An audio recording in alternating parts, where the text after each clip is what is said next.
Shqipërisë, zoti Shabani. Betohet. Suksese dhe punë të mbarë.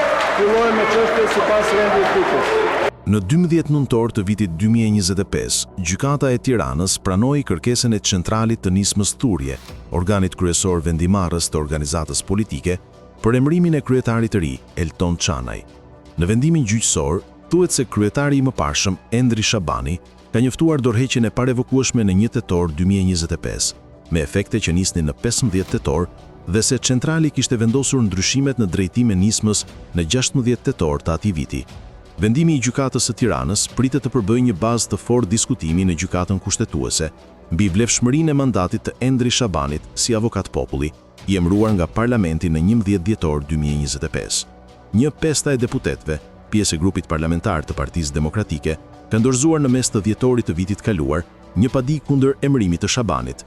Ndër të tjera, paditësit kanë argumentuar se Shabani është emëruar në kundërshtim me nenin 61 të Kushtetutës, i cili ndalon që avokati i popullit të jetë antar i një partie politike. Sipas vendimit gjyqësor, mbledhja, pasi ka konstatuar se më datën 1 tetor 2025, kryetari i partisë, zoti Endrit Shabani, ka paraqitur një letër dorëheqjeje të parevokueshme, në të cilën njofton se që nga data 15 tetor 2025, ai heq dorë nga antarësia dhe çdo funksion drejtues brenda partisë.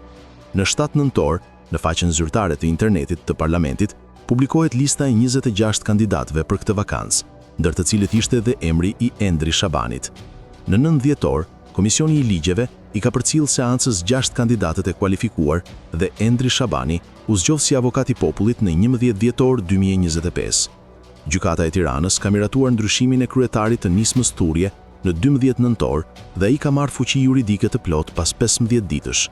Tashmë pritet që Gjykata Kushtetuese të vlerësojë nëse Shabani ka qenë ose jo de jure kryetari i partisë në momentin që Komisioni i Ligjeve e ka vlerësuar si kandidat të kualifikuar për postin e avokatit popullit.